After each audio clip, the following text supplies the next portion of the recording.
Assalamualaikum warahmatullahi wabarakatuh. Semoga kita selalu diberikan kesehatan agar kita bisa istiqomah dalam menuntut ilmu. Hari ini kita belajar tentang bagaimana caranya Islam masuk ke Indonesia. Islam masuk ke Indonesia itu ada berbagai pandangan teori, yaitu teori Gujarat, yaitu Islam dipercaya datang dari wilayah Gujarat, India melalui para pedagang India Muslim pada sekitar abad ke-13 Masehi. Kemudian teori Mekah, Islam dipercaya tiba di Indonesia langsung dari Timur Tengah melalui jasa para pedagang Arab Muslim sekitar abad ke-7 Masehi. Kemudian yang ketiga teori Persia, Islam di Indonesia melalui para pedagang asal Persia yang dalam perjalanannya singgah ke Gujarat sebelum ke Nusantara sekitar abad ke-13 Masehi. Baik teori Gujarat maupun teori Persia, keduanya sama-sama menetapkan bahwa Islam masuk di Nusantara pada abad ke-13. Namun teori Mekah menetapkan kedatangan Islam ke Nusantara jauh sebelum itu, yaitu pada abad ke-7 Masehi, saat Rasulullah masih hidup. Secara ilmiah, teori Mekah yang menyatakan Islam masuk ke Nusantara lebih awal, lebih penting untuk dibuktikan.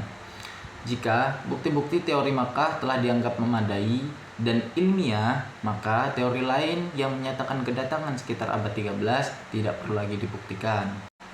Ada banyak faktor kenapa teori Mekah lebih bagus untuk dibuktikan dan dijelaskan. Salah satunya yaitu makam Syekh Rukuddin Barus wafat 672 Masehi, bukti sejarah Islam di daerah tersebut.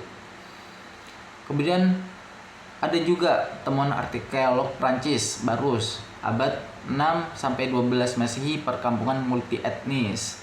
Kemudian ada juga ditemukan makam Fatimah binti Maimun di Leran Gresik abad ke-11 Masehi, menunjukkan penyebaran Islam persis di Sumatera sebelumnya. Eliminasi di Indonesia melibatkan beberapa jalur utama. Yang pertama yaitu melalui jalur perdagangan pada abad ke-7 Masehi hingga ke-16 Masehi, di mana para pedagang Muslim termasuk bangsa Arab, Persia, India, dan Cina aktif berinteraksi dengan penduduk setempat, memperkuat posisi mereka. Yang kedua, perkawinan antara pedagang Muslim dan penduduk pribumi, terutama wanita, menjadi faktor penting dengan ketentuan bahwa para wanita harus diislamkan terlebih dahulu.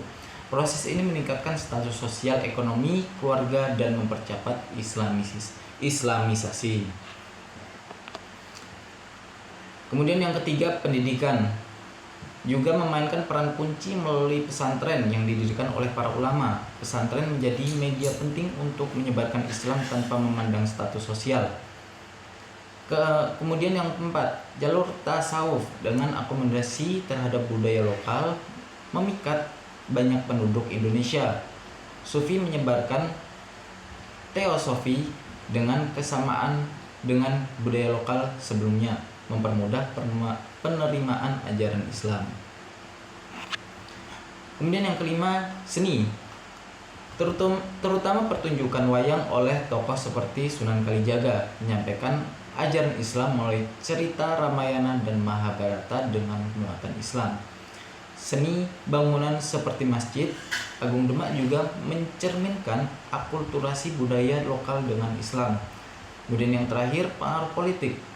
Raja masuk Islam terlebih dahulu, terutama di Maluku dan Sulawesi Selatan, membantu penyebaran Islam di wilayah tersebut. Keseluruhan proses ini mencerminkan pendidikan damai dan akomodatif dalam Islamisasi di Indonesia. Kemudian sekian dan terima kasih, semoga ilmu yang saya berikan dapat bermanfaat. Assalamualaikum warahmatullahi wabarakatuh.